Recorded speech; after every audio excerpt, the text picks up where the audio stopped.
Imagine spending your entire life trying to remove a part of yourself that you hate, a constant reminder that you've been changed, augmented, made less human. You swear that one day, when everything is safe, you'll cut it off and be whole again. Now imagine your sons look at that same thing and decide that it's perfection. They start mutilating themselves to be like you, replacing their flesh with metal, becoming the very thing that you feared becoming. And before you can stop them, before you can make them understand, your best friend cuts off your head. Welcome back. Today, we'll be discussing Ferrus Manus and the Iron Hands. Primarch who died too angry to think, and a legion that spent 10,000 years misunderstanding everything that he stood for. So let me tell you about the only Primarch who was stupid enough to die first. Ferrus Manus had hands made of living metal, necrodermis, the same indestructible substance that the Necrons used to build their bodies. When he was young on Medusa, he fought a giant metal serpent called Acernon, drowned it in lava, and held it under until it stopped thrashing. His hands were burned down to the bone. The pain must have been unimaginable, but when he pulled them out, they were coated in the serpent's liquid metal skin, flexible as flesh and harder than ceramite. Capable of shaping metal with his bare hands with no tools needed, he could plunge them into molten steel and sculpt weapons from the raw heat. Ferrus thought that they were a gift, but he was wrong. Those metal hands became his identity. Ferrus Manus, literally Iron Hand in High Gothic. The Gorgon, because Fulgrim joked that his ugliness could turn men to stone, and the name stuck. Well, he ruled Medusa, not by uniting its clans, but by keeping them at war, believing that this conflict would make them stronger. Everything about Ferrus was hard, uncompromising, and absolute. And he learned to hate his metal hands, because Ferrus understood something that his sons never would, that the metal was a weakness that was wearing the mask of strength. And his hands were a constant reminder that he'd been changed, augmented, and made less human by his encounter with the serpent. He swore that when the Great Crusade ended, when humanity was finally safe, he'd find a way to remove them, to be flesh again, to be whole again. His legion heard this, but they completely missed the point. The Iron Hands looked at their Primarch's metal fists and thought, strength through steel. They started replacing their own flesh with bionics.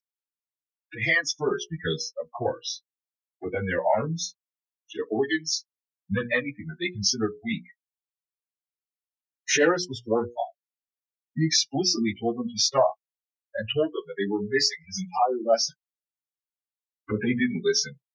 They never listened. Because the Iron Hands had already decided that flesh was a failure, that weakness had to be purged, and that the only way to honor their father was to become like him, hard, unfeeling, like a machine.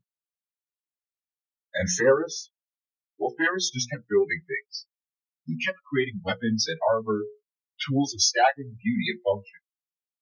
He crafted Fulgrim's sword, Fireblood, and Fulgrim made him the hammer, the Forge Breaker. Two brothers, two weapons, which were symbols of a friendship that would eventually end in murder. So here's what you need to understand about Ferrus Manus. He wasn't wise, and he wasn't patient. He wasn't thoughtful like Gilliman, or philosophical like the Khan, or noble even like Sanguinius. Ferrus was angry. Always. Constantly. Furnace of barely controlled rage that he channeled into creation and destruction with equal intensity. When the Emperor sent the Iron Hands to crush resistance, they didn't negotiate. They didn't send offers or any second chances. They identified the weakness and purged it. Entire civilizations were judged unworthy and exterminated. The Iron Hands became feared, even by other legions, for their absolute intolerance of failure. Planets would reform themselves just upon hearing that the Iron Hands were coming. not out of respect, but out of terror, that Ferrus would look at them and find them. But Fulgrim could handle him. Fulgrim, who appreciated beauty and art, somehow became best friends with the angriest, least artistic Primarch in the Crusade. They balanced each other. Fulgrim taught Ferrus to see the beauty in creation, and Ferrus taught Fulgrim the value of strength. They made weapons for each other. They fought campaigns together. And when the Emperor's children and the Iron Hands crusaded against the Diasporites, human refugees who rejected the Imperium to live in peace with Xenos, it was symbolic of their brotherhood. Although that brotherhood would die on the word of Isstvan V. When Fulgrim, who was already corrupted by chaos, came to Ferrus and tried to convince him to join in Horus's rebellion, Ferrus didn't argue, he didn't debate, and he didn't try to understand. He attacked. He broke the fireblade, the sword Ferrus had made, with his bare metal hands, and he nearly killed Fulgrim right there. Only Fulgrim's demon-granted speed let him escape, taking Forgebreaker with him. And that was it. Their friendship, decades of brotherhood, of shared campaigns, of creating beauty together, shattered in seconds because Ferrus couldn't control his rage long enough to think. When the Emperor called loyalist legions to Isstvan V to crush Horus's rebellion, Ferrus volunteered immediately. But he didn't wait for any support, and he didn't coordinate with the other Primarchs. He didn't plan ahead. He took his fastest ships and his veteran marines and rushed to Isstvan because Fulgrim would be there, and Ferrus sought to kill him personally. Revenge. That's all it was. It was revenge, wearing the mask of loyalty. Dorn tried to stop him, to tell him to wait, to coordinate, and not let rage drive your tactics. Ferrus ignored him. The other loyalist Primarchs, Corax and Vulcan, had to scramble to keep up with the Iron Hands' reckless advance. When they landed on Isstvan V, it was supposed to be 3 legions attacking 4 traitor forces. Hammer and anvil, classic, simple. But there were 7 other traitor legions waiting. A second wave, the Iron Warriors, the Night Lords, the Word Bearers, and the Alpha Legion. They'd been traitors all along, and the Loyalists were caught in a kill box, surrounded, outnumbered, and betrayed. But Ferrus didn't care. He saw Fulgrim's forces and charged. He charged straight into the Emperor's children. His veterans followed, because that's what veterans do. They follow their Primarch, even when he's making a catastrophic mistake. And fighting was apocalyptic. Ferrus cut through the traitor Marines like they were paper. His Morlocks, his elite Terminators, formed a blanket around him, and they were unstoppable. And then, Ferrus and Fulgrim met on the battlefield. 2 brothers, 2 weapons they made for each other, now turned against their creators. Fulgrim wielding Forgebreaker, and Ferrus with the Fireblade reforged. They fought in the heart of the massacre around them, and thousands died. Regions were torn apart. The Imperium's greatest sons murdered each other, while their gene fathers dueled. Fulgrim was fast. The demon in his sword had made him perfect. Perfect speed, perfect technique, perfect everything. And Ferrus, he was just angry. And his anger led him to lose. Fulgrim's blade took off Ferrus's head. One clean cut. The Gorgon, the Lord of Iron, the Primarch who never backed down from anything, dead. He was the first Primarch to die in the heresy, killed by his best friend, killed because he was too angry to think, too stubborn to wait, and too proud to listen.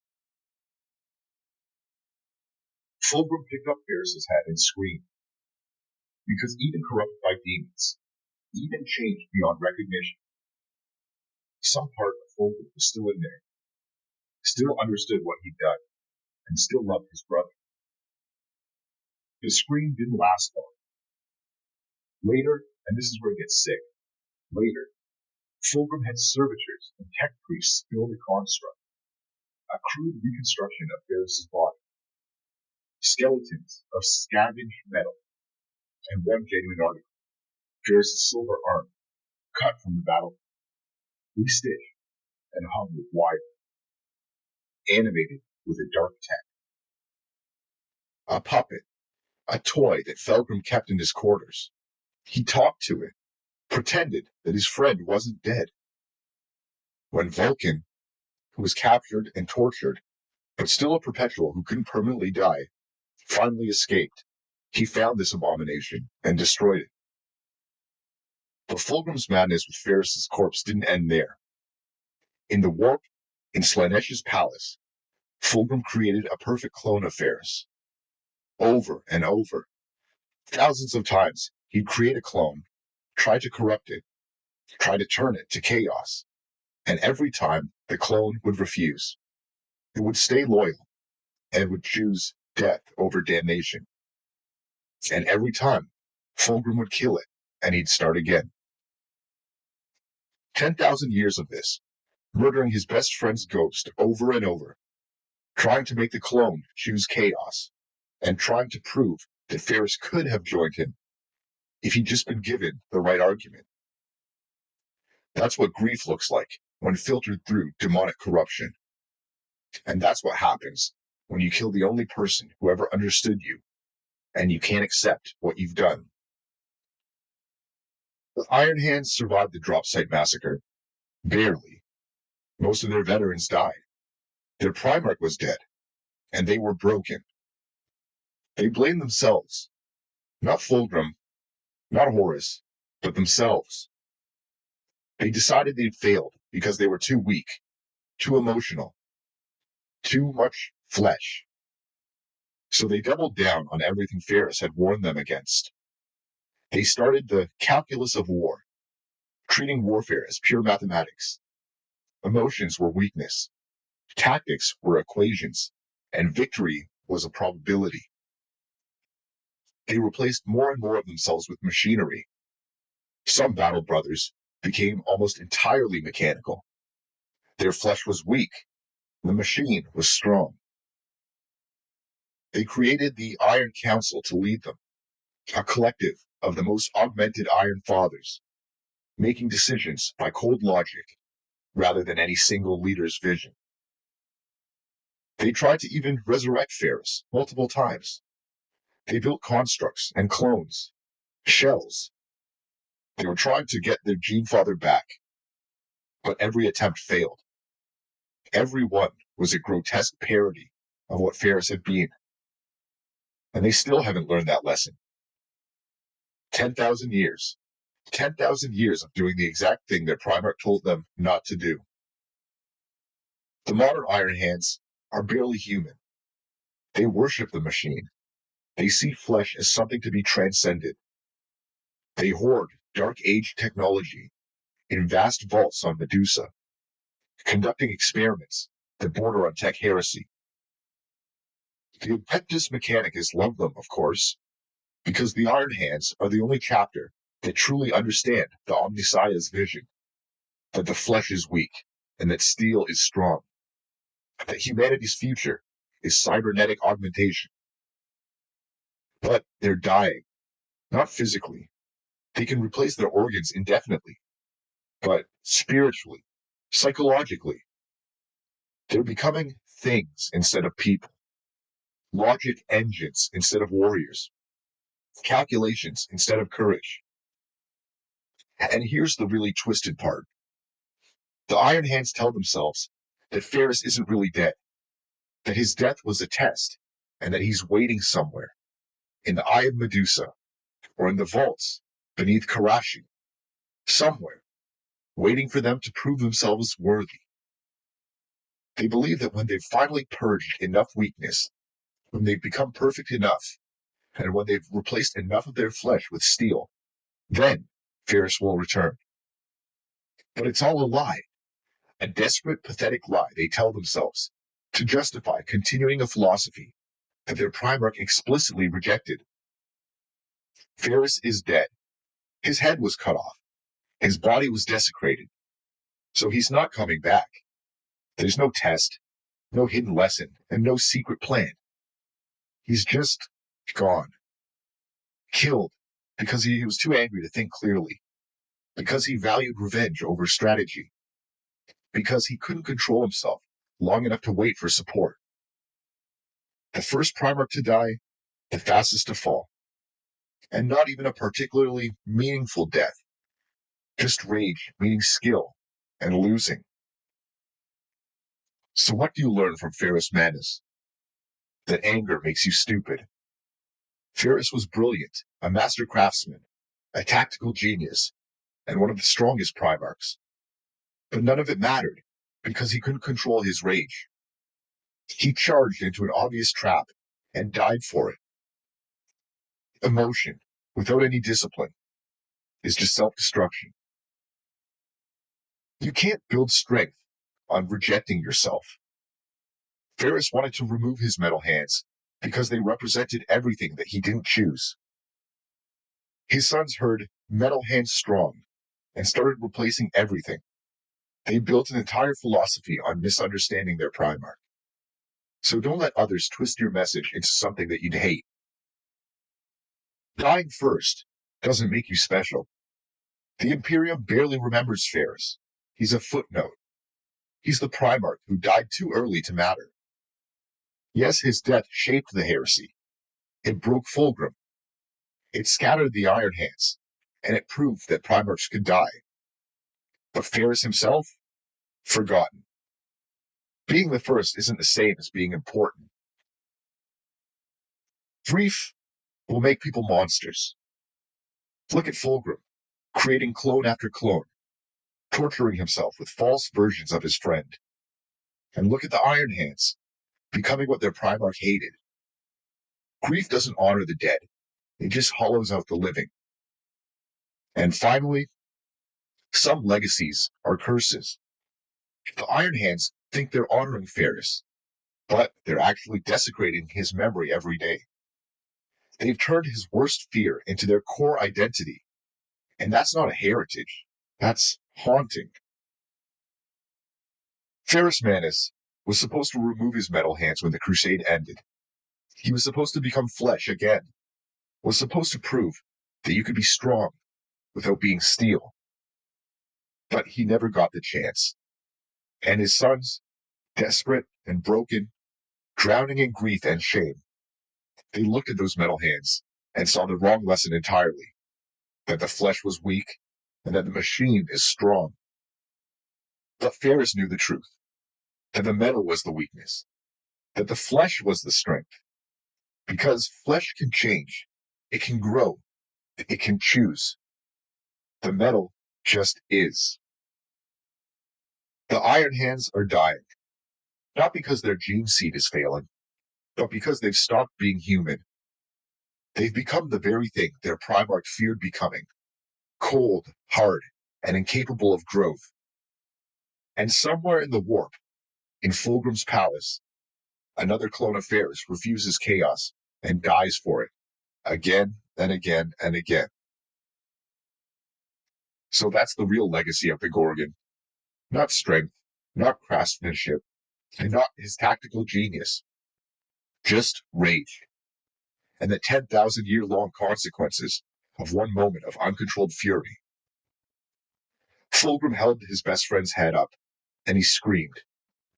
And that scream will never stop.